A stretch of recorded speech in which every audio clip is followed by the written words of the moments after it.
Hi, everyone. I'm Gina Clitheroe. I use she, her pronouns. I'm the Farmed Institution Program Manager, so I'm the grant manager for this process. Here to answer any questions that you might have. And I'm here co-presenting with Diana Ferguson. So Diana, if you want to give yourself a brief introduction. Sure. Good morning, everyone. I'm Diana Ferguson. As Gina said, I'm a grants management specialist with the Agency of Agriculture, and I get to support the CSA grant as well as a number of other farm to institution programs with grant administration. So glad to see you all today. Thanks, Diana. Great. So again, agenda items, we're going to talk big picture about the CSA grant, the purpose and overview of the grant opportunity. We're going to talk through the steps to preparing an application, give an overview of the grant timeline, and then Diana will offer an insight into web grants, the system itself, to learn more about how to submit an application. So the purpose of the CSA grant program is to help early childhood providers and after-school programs access more Vermont grown and produced food. Something that's special about this grant is it's really focused on building connection between local communities and nearby farms.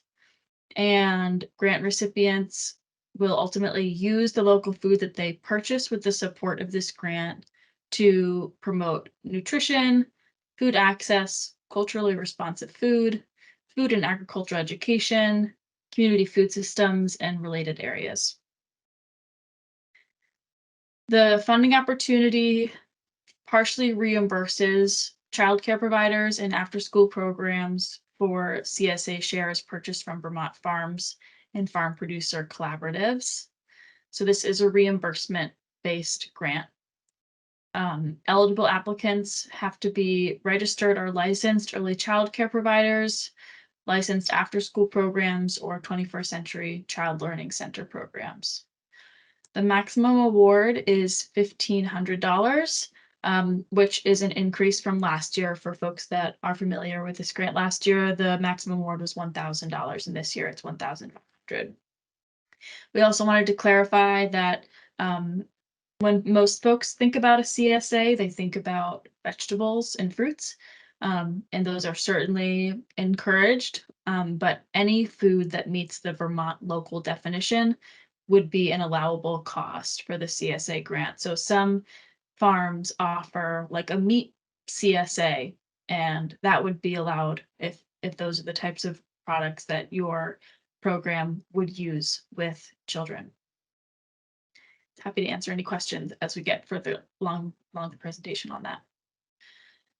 We wanted to offer a brief overview of what we mean when we talk about CSAs. So CSA is the shorthand for community supported agriculture. And community supported agriculture is a sales model where customers, read CSA members, pay in advance for a share of the farm's upcoming harvest.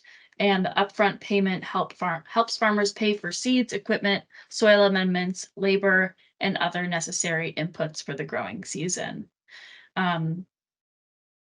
We have a photo here of Jake Mendel from Footprint Farm with his binder. I thought that was a nice illustration of the planning and the work that goes in for farmers at the beginning of the season to prepare for what they're going to be able to grow. And the CSA model is a model that's been around for a long time to help support local farms in covering those upfront costs by demonstrating a commitment from their local community members to participate in putting that money forward so the farmer can use that early in the season. And then as a result, the CSA member is then guaranteed produce throughout the season. This year, we also wanted to offer some clarification and guidance around a few different common CSA models. So one is the Farmer's Choice Box. This is kind of like the traditional CSA, the most common CSA type, but we also just wanted to illustrate that there are a couple other types that have become more common in the past few years. So you might see these other options when you start looking into farms in your area that offer CSAs. So the Farmer's Choice box is essentially a small variety of items packed weekly by the farm into a box or a bag that is then either picked up or delivered to all of their CSA members, typically on a weekly basis. The variety oftentimes, will be based on what the farm has, but they'll also be, you're not going to get a CSA that's like all onions. There's going to be a variety that the farms have built in so that, there are a couple, 4 to 6 different types of vegetables or fruits or products that could be worked together to make a meal or several meals um, that are all in season, fresh from the farm. A customizable box is basically a farmer's choice box, but more and more farms are offering some customization. So for example, some farms will have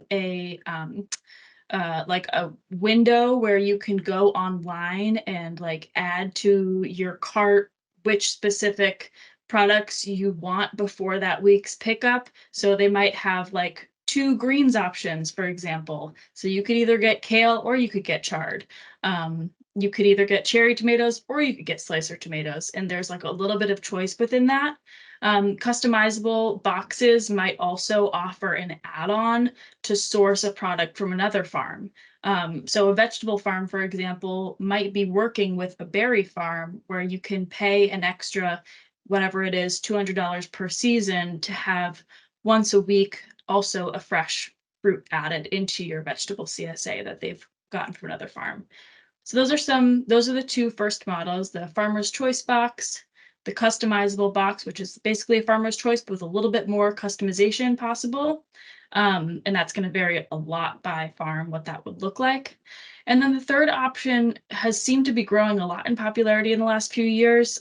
It's called a credit style CSA, but it could also be called a farm share. It could also be called farm stand credit. But essentially, a credit style CSA is quite different from the other 2 models in terms of the format, but the concept is the same, where you're paying upfront, usually to a retail stand like a farm stand or maybe to a farmer's market. So at the beginning of the season, you get like whether it's a card, like a gift card from them, or it's written down in some other like online system, but you essentially pay upfront, whether it's going to be like, all right, $400. I will put that down in March, and then throughout the rest of the season, I know I can stop by the farm stand at any time and start working against that balance. And so that's a model of CSA that's become really popular in the last few years. A lot of farms will offer like a discount for buying at the front of the season. Um, uh, like maybe it's like you get $10 off if you put forward $400 at the beginning of the season. So you pay for $400 and you get $410 that you can use over the course of the season in terms of credit to that farm stand. But those are kind of like the high level 4 different options. You might find a farm that has something slightly unique, and if so, feel free to reach out, and we can kind of figure out how to categorize that for the purpose of the application. Um, but these are kind of like the 3 most common models of a CSA. So now we're going to get into the application process. So the first step to applying for the CSA grant is to do some research to find what CSA is going to be right for your early childhood program or your after school program. A good first question to ask is what type of CSA model will work best for you of those 3 that we just talked about. It might be that your program is going to be focused on introducing children to like new fruits and vegetables. And so a farmer's choice box might be a great fit where you can get in a variety of products. If your program is looking to buy food specifically to fill a certain component of your meal program, such as local beef, local dairy, then a credit style CSA might be a better fit so that you can be really selective about what specific products that you want. Um, the core component of this grant program is to really foster that direct connection between the early childhood program or the after school program and the farm. The second factor, maybe this is actually the first factor to think about, is where is the CSA located, whether it's where is the farm located or where is the farm's pickup location. There's a map here that NOFA has provided. It's on the NOFA Vermont website, and it's also linked within like all of our application materials and on the grant webpage. But this isn't a full list of every single CSA farm in Vermont, but it's pretty close. So recommend that might be a good place to get started if you don't already have a CSA farm identified. You can click into this map and then filter for CSA in terms of the type of farm that you're looking for. And then you can pan to your county or your town and see what CSA farms are near you. Another important factor is deciding what size share is going to be right for your program. Smaller CSA shares are great for snacks or for food-related curriculum, whether you're going to do cooking activities or using food in other creative ways in the classroom. Larger CSA shares could provide enough food to actually supplement breakfast or lunch offerings. And this will also depend too, of course, on how many students are enrolled in your programs. But these are just factors to take into consideration as you put together your application and consider what CSA is going to be right for you. It's also important to note that this CSA grant can support fall and or summer CSA shares. So for after school programs that are closed in the summer, for example, you could apply for a fall CSA share with this grant. Lastly, wanted to reiterate that there's a wide variety of products that could be purchased through this CSA model. Vegetables, fruit, dairy, meat, eggs, they're all allowed. We've had grantees ask about pantry items as well, like flour and like dried beans and that kind of thing. Those are all also allowed. But once you get into processed products that are not like coming directly from the farm, it becomes a little more tricky to make sure that they meet the local food definition. And so that local food definition is linked on the website and in the application materials, but that's something to look into. And again, also noting that the place where you get a CSA from has to be a farm or farm collaborative. So it has to be something that a farm stand itself has sourced. We can't give a CSA grant that's going to go to just a general grocery store. We've really got to focus on these direct producer relationships being built. Once you found your CSA farm, you have landed on what type of CSA and what products you're most interested in purchasing. You then need to contact the farm or CSA manager to confirm that shares are available and determine how much they cost. You should also communicate the grant timeline to them, let them know that you would be able to, when you were awarded, you will not know whether or not you receive a grant, and so therefore you shouldn't be placing and like making any payments on a CSA until after you hear that you get a grant, which won't happen until the last week of March. So making sure that all of that is clear, that shares would still be available, that would be important. And then also part of the application materials is that you're required to save either an email exchange or some other documentation from the CSA website to show that shares are still available and show how much a share costs. We'll get into that a little bit more, but wanted to put that out there that connecting with your farm is a really critical component to having a competitive application. The details on your CSA share that you'll need to include in your application are the farm business name, the address, the website, and farmer contact information, cost of the CSA that you wish to purchase, description of the food products you wish to receive, and then that documentation that CSA shares are available and show their cost. So some examples of what that documentation can look like would be a screenshot from a farm web page showing the share costs, or a copy of an email that you got from a farmer indicating they can accommodate a CSA share of the specific size and cost that you are looking to purchase. When you get to the grant budget, the information that will be asked in the application would be, what's the total cost of the CSA share? What is your grant request? And how much will you be prepared to commit with matching funds?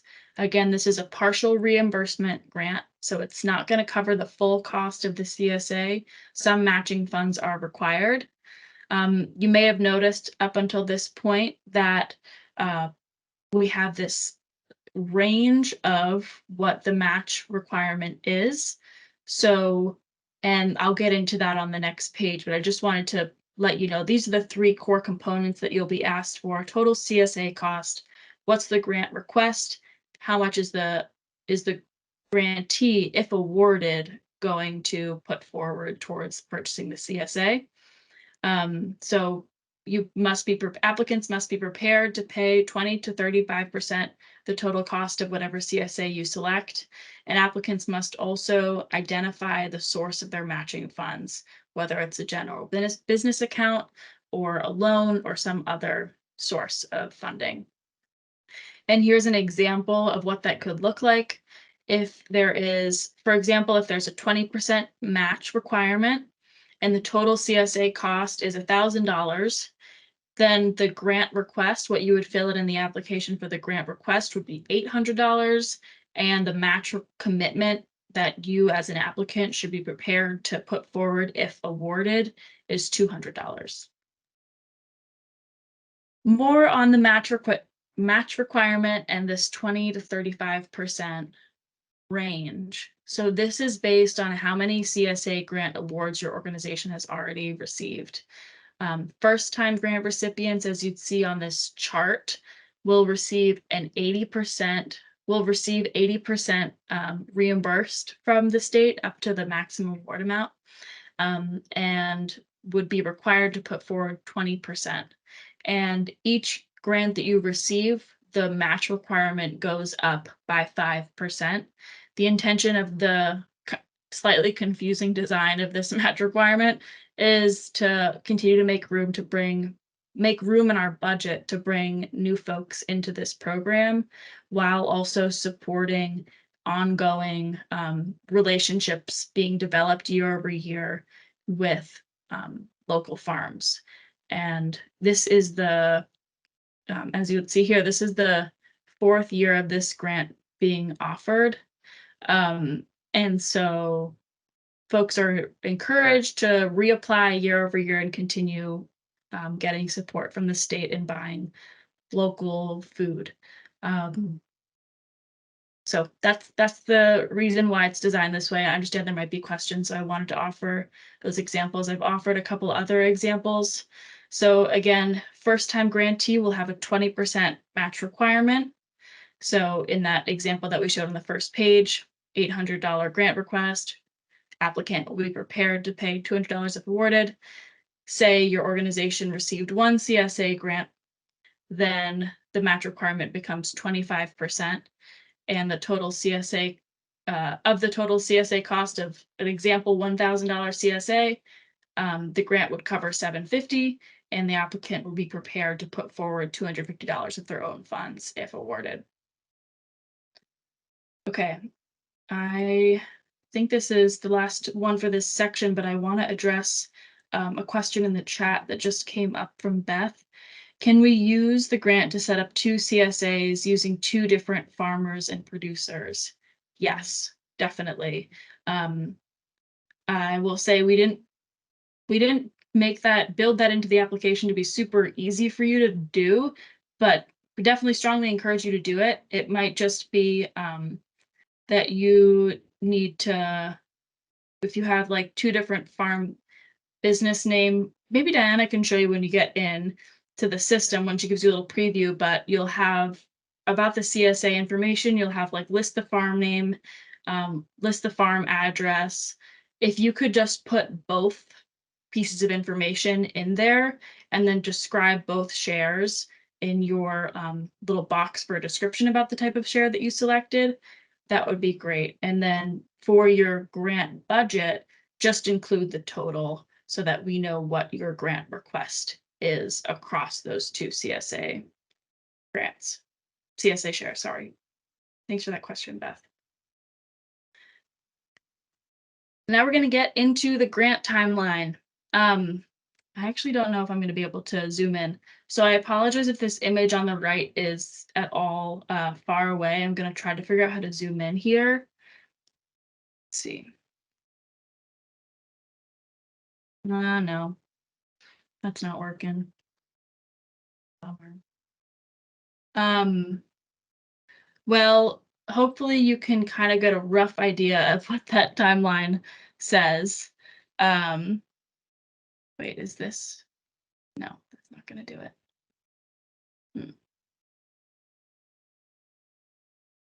Yeah, okay.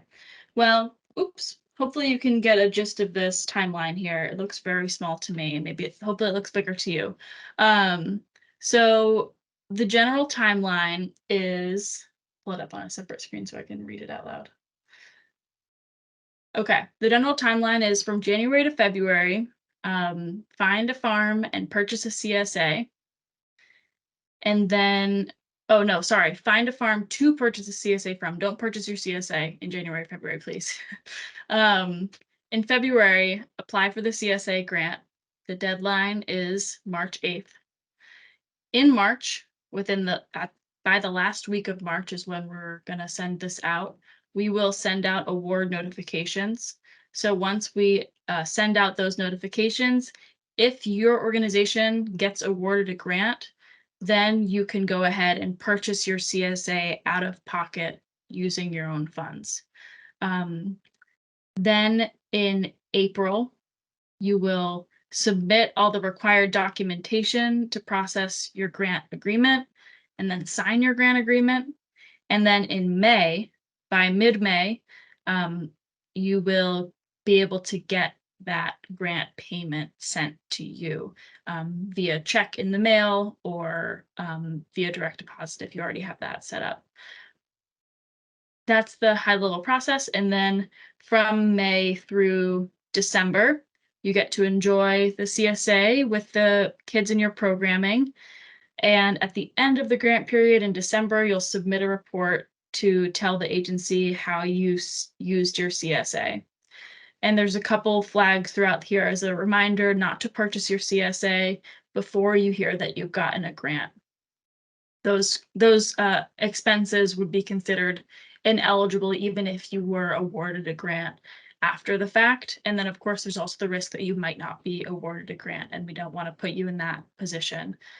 But do just want to name upfront and kind of make it super clear that this grant is a reimbursement-based grant. So there might be, depending on when your CSA needs to be purchased, if it needs to be purchased in the last week of March, as soon as you hear, then you're looking at about a 45-day period until the state would be able to reimburse you for that. So that's something to plan for. And it's an unfortunate design of this grant in its current state. We're working to try to shorten that window as much as we can, and we have shortened it from what it was last year. And it will be as short as possible for folks that can move through that documentation and grant agreement signing process in April as early as possible. And I'm going to offer some more insight onto that in the next slide. So in April, this is where we can really try to trim down that 45-day window between the day that we notify you that you get a grant and the day that you get paid. So to make that happen, folks will be asked in their award notification letter, which will come via email from me, ask for a W-9 from the last 12 months and a certificate of insurance.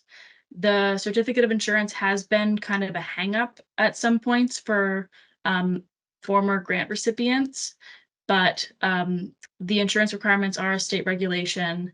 But because this is a lower risk grant, we can sometimes work with the folks in the state of Vermont risk assessment team to make exemptions when they're needed, but we do need to see what general liability and property damage insurance coverage your business has, workers' comp if you have employees, and we also need proof of automotive insurance. Um, if there is a personal vehicle that's going to be used, then we need a separate copy of like cover sheet from that policy just to show that the vehicle that will be used to pick up the CSA, which is technically like state business because it's funded by the state, we need to make sure that that vehicle is insured, so proof of that. These details will all kind of come through to folks that are awarded grants, but wanted to be really upfront about how this process can take some time to pull the required documents together. We're trying to simplify it, but wanted to give a heads up that these are some things that it's important to be prepared for. Beth had another question in the chat about the insurance. If the farm delivers, do we still need auto insurance? No, you do not. No, you do not. If the farm is delivering the CSA, you don't.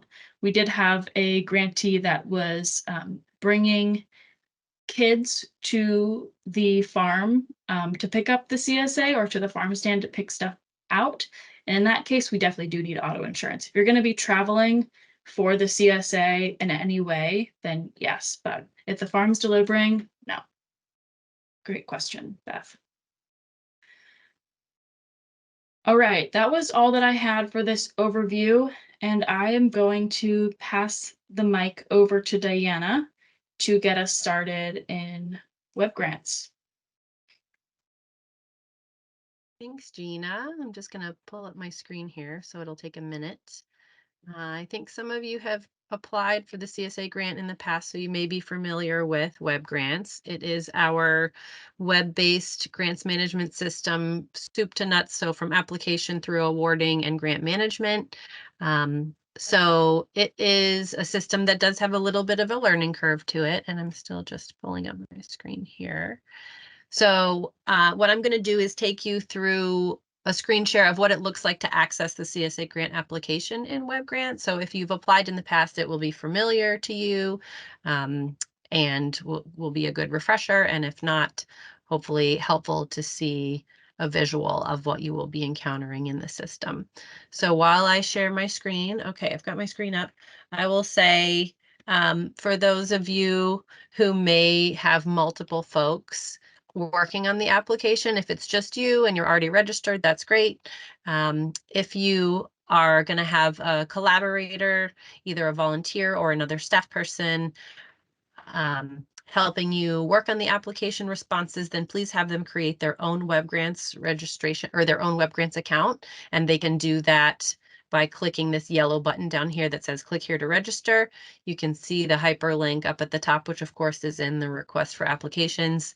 And that's just so we know who's working on the application, and if anyone needs help, we can have the right contact information for who to reach out to.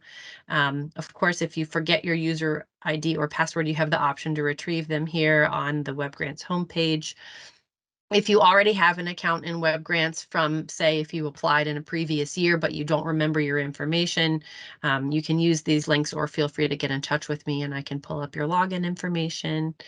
So what I'm going to do is log in under a test account. So things may look a little bit different than they do for you as an external user, but not too different. And so I'm going to go ahead and log in here. Sometimes web grants is a little slower than others. Today it seems to be okay. So when you log in, you'll arrive at this sort of dashboard looking page, and you won't have anything in these deadlines or work assignment areas, but you'll primarily use these navigational buttons here on the left in gray. And before we go into the application, I'll just point out the last button on the left at the bottom, My Profile.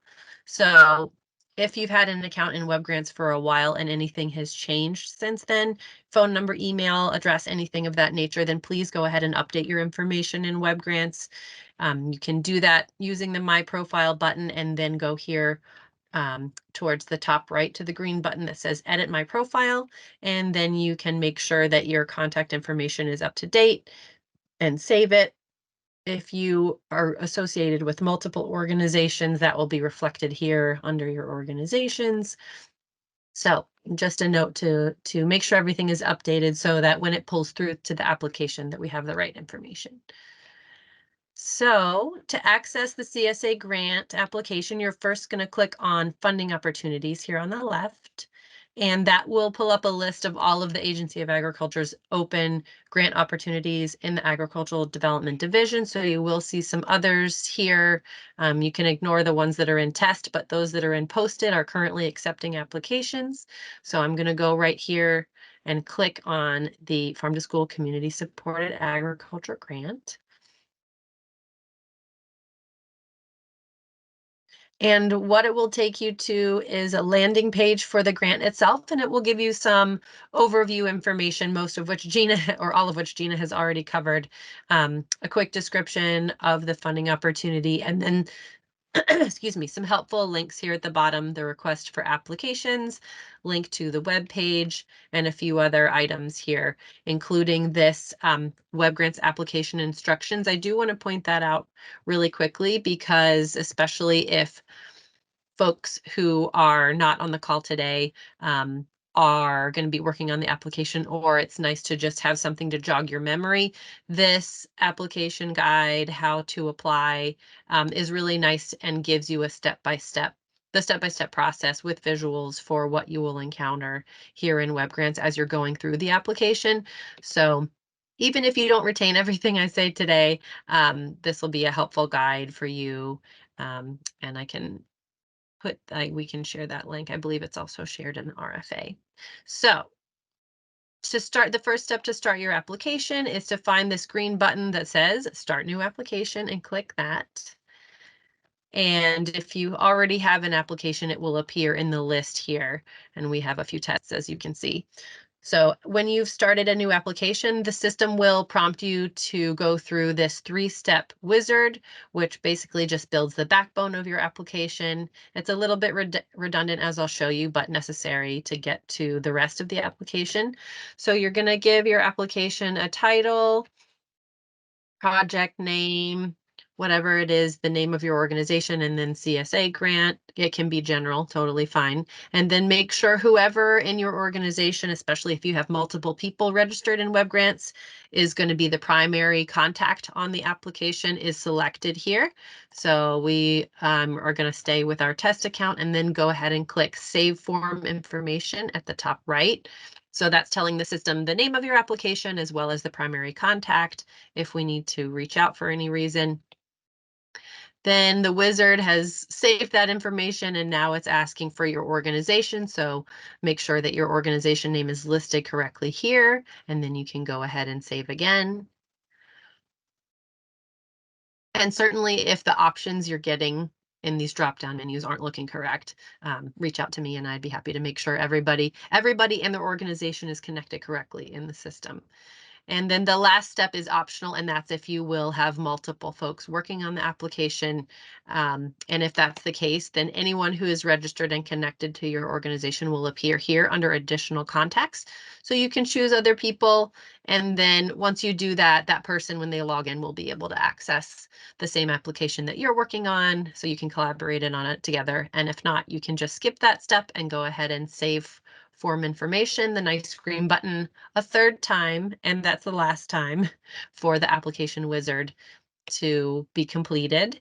And then that will take you to finally your application menu with all of the forms that you will see in the request for applications. The questions are word for word the same as they appear here in web grants. So hopefully it won't be too unfamiliar to you once you get to this stage, and the name of the form appears here in the application details menu. So you can click on them and edit them in any order. I'm going to start. Standard application questions is a form that appears in any application that our division offers to the public for a funding opportunity. And so it's the basic applicant information and a few other items. I won't go through every single thing, but I did want to point out that some sections are Some application forms have multiple sections. So if you just scroll to here, it looks like you're done, but just make sure you have scrolled all the way to the bottom because the sections have kind of a gap between them. And then at any point when you're editing the application and you're ready to move on, you can click Save Form. The button appears multiple times, but it does the same thing and it saves the content on the entire page that you're working on. So you can save and come back to your application as many times as you need to while you're editing it. But you just save one page at a time. So remember to do that if you're getting up to walk away. And so then the WebGrants has a back feature built into the system. So we recommend using this back button with the arrow embedded in the page here rather than your browser's back button. It just tends to be a little bit more reliable. So when you've saved your application form, then you can move on to the next form. You'll see here that you can go back to the menu that I just showed you originally called Application Details with all those forms listed by clicking on App List right here, and that will take you back. Or you can see these blue linked words here actually are also the names of the application form. So rather than having to go back to the menu every time, if you're done with your standard application question form and you're ready to move on to programming and services, you can just click right through using that little handy link.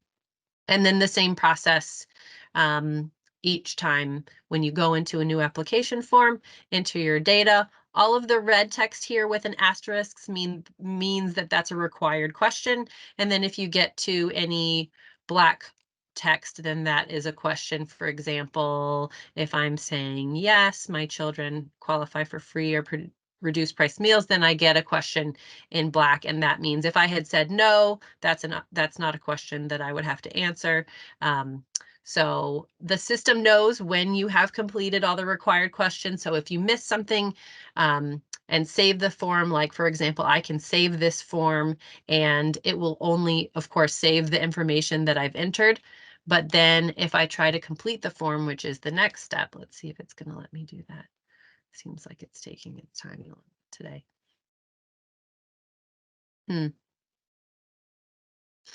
Save form. Well, it's not giving me what I thought it would give me right now, but there is another step when you are editing the page that is called mark as complete. And so let me try to do a simpler form. Let's see, CSA share information. And actually Gina had pointed out around the earlier question related to multiple farms. If you're going to apply and receive funds from multiple CSAs, this would be the form where you could enter the name of both. So name of the farm or collaborative, you might just say the name of the farm and then this or you could just enter the name of both of your farms here if you are ending up sourcing from multiple farms. So that might be a little complicated when it comes to all of this other information, but you can put a slash, something like that. And so when you're entering the address, it could be sort of, address 1 and then address 2 or whatever you feel like is easier for you in terms of formatting. So save form. Okay, this one's working for me right now. And so thanks for bearing with me while WebGrants takes a minute to save. And then, so after you've saved your data the first time, you'll have this orange button that says mark as complete. So that's just something I want to point out, that it's a 2-phase save. So you save, meaning you can save at any point, even if you've only answered one question. Mark as complete is what you will click when you have saved and confirmed that all of your content in this entire form, this one is called CSA share information. When everything on this page is complete and you feel confident that that's done, then you can click mark as complete. And if you have at that point not actually completed everything, you'll get a prompt by the system that says, hey, this section still has information that you need to fill out, and that will point you to the section that hopefully you can then edit in order to complete your form. And then when you go back to the app list or the application menu, you will see that for those that you've completed, you'll have this green check mark under complete. So the goal is you've saved and marked as complete every single form. And at that point, when you have green check marks all the way down, then this error message will, instead of red, it will be green and it will say application and compliance and you may submit. And at that point, an orange submit button will pop up right here next to the preview application blue button. And then you can, once you've reviewed everything, you can click submit and then it sends it off into the ether over to our end. And that action cannot be undone unless there's some emergency or issue where you uploaded the wrong attachment or you realized you submitted the wrong thing, and you can certainly let us know. But otherwise, the submission is done. And so we certainly recommend reviewing everything before you click that button. And the system will prevent submissions after the deadline. The submit button won't even be available. So make sure that you get your application done and submitted before that deadline. And then you still can access a copy of your application. You should get a confirmation screen once you click submit that says your application has been submitted. And then the primary contact, if that's you, will get an email confirming the same thing, that your submission has gone through. And then we move into the review period at that point. So that's sort of a quick overview of how it looks to access the application in the system. Again, I'm not going through every single detail. Yep. Can you stay on this page for just 1 minute longer, the Sure. app list page, and scroll down so we can see that list? I feel like while we're here, we should just touch on the water quality certification, just because Sure. that is a question that we get often. And Mm-hmm. the way that I kind of explain it, and feel free to kind of fill in the gaps here, is that this is a standard requirement, this Act 154 water quality certification. You have to sign a form that says, you have to say like, yes, we are not out of compliance with clean water regulations. And it's a standard form for all state grants. And generally, I think for land-based businesses, it's a little more straightforward. Like for a farm, they're applying, they're like, no, I'm not violating the clean water rules. I'm managing my water in a way that's compliant with the water quality team. And for educational institutions, it might be kind of confusing. Like, why do I have to fill out this form? It's just a standard form. And we just have to cover our bases to make sure that we're not funding an organization that's actively in violation. So it's a quick certification. You check a box saying, yes, the applicant is in good standing with the Agency of Natural Resources.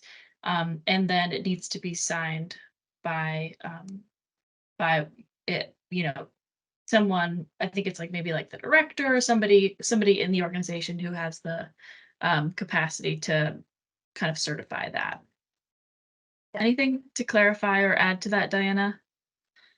I don't think so. Thank you for pointing that out, Gina. It's definitely can be a point of confusion because as an agency, we typically grant to farmers. This is a requirement through the Agency of Natural Resources. So we just have to collect it from everybody. And we know that it doesn't apply to you because you're not farmers and you're not potentially dumping sewage in the waterways or whatever it may be. So thank you for putting up with that extra requirement. And so I'll point out that when you fill out that form, save it to your computer, and then you'll upload it by clicking select file. There is no actual upload button. It's a two-step process. You click select file and then you click on the file from your computer and the file name will appear right here. And that's it. You click save form and it will upload itself. It doesn't show you that it's uploaded. It just shows that the name of the form appears right here and then you're done. So hopefully that's not too confusing, but yes, thanks Gina for bringing that up. Yeah, thank you, Diana, and thanks for clarifying that upload clarification. There is another place in the application where you also need to do an upload, and that's with the documentation showing that shares are available and the cost of those shares. So same guidance would apply, where you just press select file, find it in your computer, click on it, and then it should get right in there. If you save the form, you can double check to make sure it came through. Okay. Yeah. Great. I'll turn it back to you, Gina. Oh, there is this preview button here if you'd like to look at all of your content.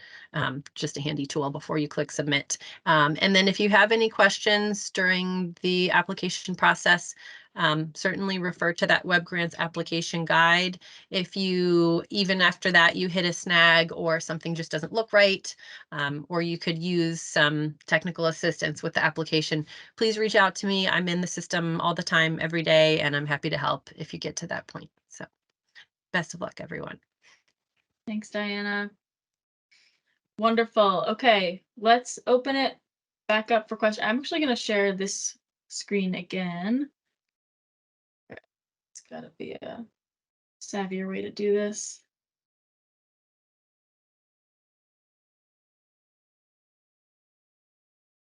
Share. Okay. All right, so let's open it up for questions. I did just want to, again, bounce back to this big picture page about how to get to web grants where Diana was showing us the tutorial. So if you just go to the CSA grant webpage, which I can drop into the chat. I'm sure you all have access to it since you arrived here at this meeting. But this is the link to the CSA grant webpage. It looks like this image here, and the steps to apply are to download and read the full request for applications. This is a lot of important details. We've covered most of it, but it's good to read the fine print by reading the request for applications, which is going to be linked right on that webpage. You'll register for an account in web grants if you don't already have one. And the registration process can take 1 to 2 days, as Diana noted. So if you don't already have an account in web grants and the folks who are going to be working on your application don't already have one, now's the time to get registered so you can be prepared to submit your application well in advance of the deadline. And then go ahead and submit your application in web grants in the system that Diana just showed by March 8th. And the deadline is 11:59 p.m. So anytime on Friday would be acceptable. And that application guide is linked right there on the webpage, and it's also in the chat that shows the step-by-step process for navigating the grant system. Okay, now we are going to open it up for questions. And I think if folks raise their hand, I can unmute you. So the raised hand feature should be up on the top bar at the top of the screen. We do have a question in the chat, so I'll address that first, but feel free to write into the chat or raise your hand to turn on your mic. So Beth asked, can we work with any farmer producer who offers a CSA option, or are there requirements for the farm? The requirements are that the farm is located in Vermont and that the products that they are offering meet the Vermont local definition.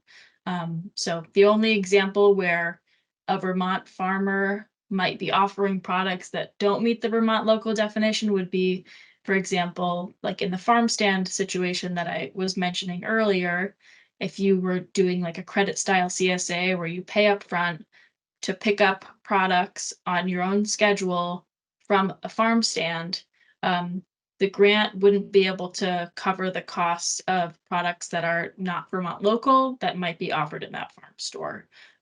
But yes, any Vermont producer would be acceptable.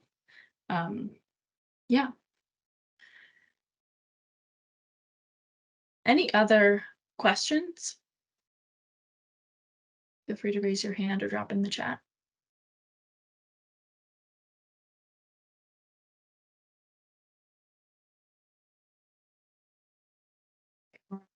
Figure out how to unmute you. Allow mic. Okay, so now I think you have to unmute on your end and then you can ask your question. Okay, thank you. Yeah. I was just wondering if priority was given to, like, this would be our second year applying. Is priority given to people who haven't done a CSA grant before, or is there like limited funding? Good question.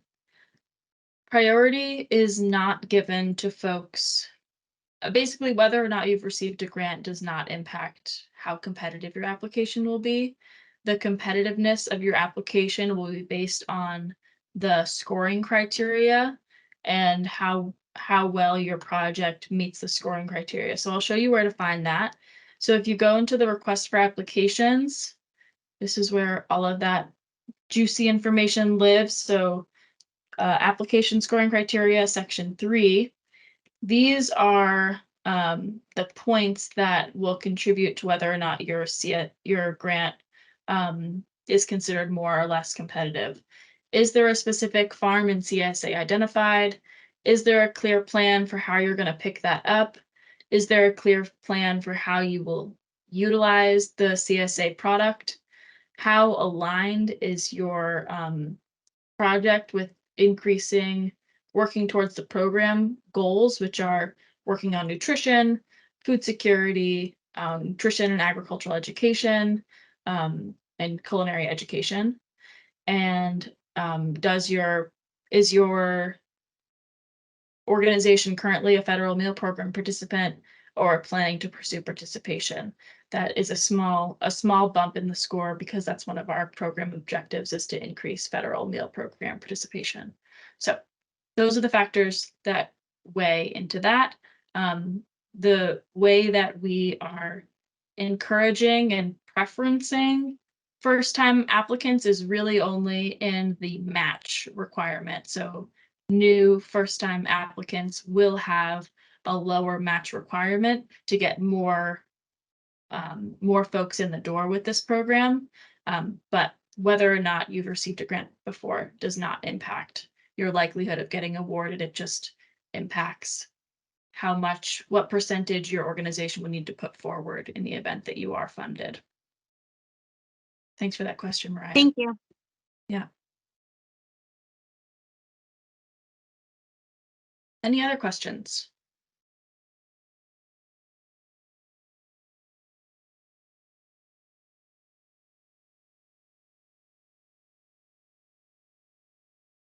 Okay. Hearing none, I'm just going to throw up my contact information. And I can also pop my email into the chat. If you have any other questions about this grant, feel free to reach out to me. If you get stuck in web grants and you have a web grant system issue, then you can reach out to Diana. And Diana, if you wouldn't mind dropping your contact in the chat, that'd be great. And that's all that we have for you today. Thank you so much for being here. And this webinar, again, is recorded, so it will be posted to the webpage.